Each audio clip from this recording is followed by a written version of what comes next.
Hello, ni Juif.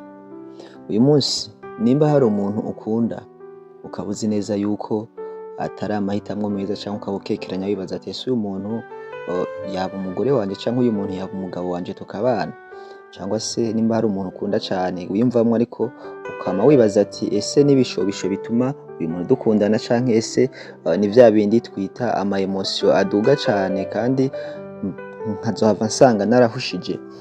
Ni vyiza ko wibaza ibibazo imbere yuko umugira umugore wawe canke umugira umugabo wawe.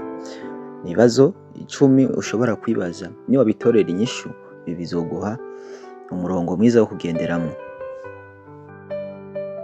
Ikintu ca mbere ukwiye kwibaza ibaza uti ese nakwishimira kuvyarana umwana n'uwo muntu? Ica kabiri, ese uyu muntu umwana tuzovyara nakwishimira yuko yogira imico nk'iye, akagira indero nk'iye, nk'imyitwarire afise? Ica gatatu, ese uyu muntu tuzosazana nkimukunda canke nkimwakira? Iyumvire umuntu amaze kugera mu myaka 70, ese si ibishobisho bizoba bituma ndamukunda canke nzoba nkimwakira uko ari?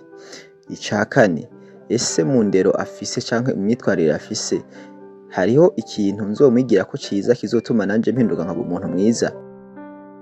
Ica gatanu, ese uyu muntu iyo aza kuba umuhungu nkawe canke akaba umukobwa nkawe yari kukubera umugenzi mu buzima busanzwe?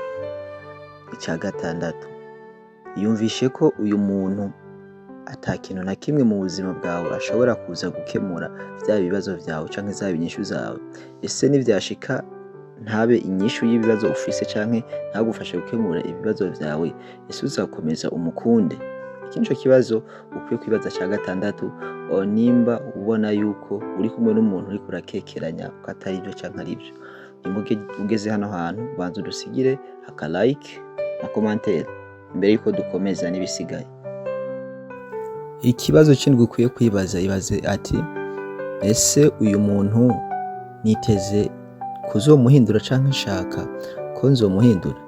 Ariko wiyumvishe yuko umuntu uko azoba ameze kose bigoye yuko ahinduka, kuko 90% abantu ntitwigera duhinduka, ahubwo duhindura ingeso ariko tukaguma tuba abandi. Niki ni kibazo cyo kwibaza mu gihe uba uri kumwe n'uyu muntu. Ikibazo c'8 ukwiye kwibaza, ese uyu muntu nzakomeza kumuryoherwa ndamureba mu maso nyuma y'imyaka 30 ko tuzorarane buri munsi tukarabana buri munsi? Ese nzokumva nishimye nubwo umubiri uzohinduka?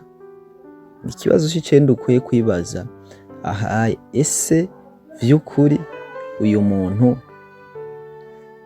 ndamufitiye akamaro canke we amfitiye akamaro? Ikibazo c'10 aco canyuma cyo kwibaza mu kwibaza uti ese uyu muntu aramutse agize ikibazo akaba ikimuga canke akagira ingorane twaramaze kubakana, nzakomeza mukunde cyangwa se nzamuzinukwa numve ko nshaka abandi? Cyangwa se nimba nkenye umunsi narose amafaranga uyu muntu sinzohava nsanga namuhevye nagiye kurondera abandi?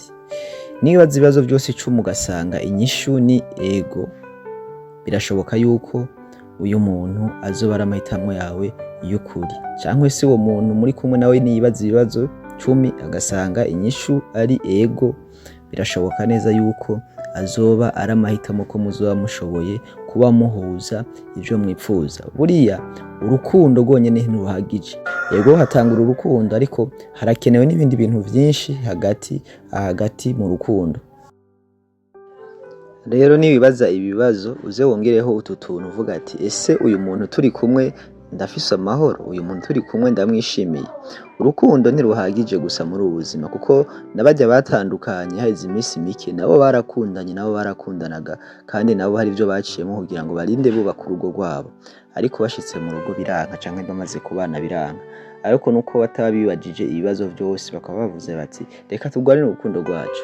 Mwakoze kumviriza iki kiganiro, yaje wumva ni Roy Juif. Nimba wemeranya nanje dusigire like, utwandikire muri commentaire ati Juif ibi nanje ndavyemeza. Wandanye mukora subscribe, murakoze cyane.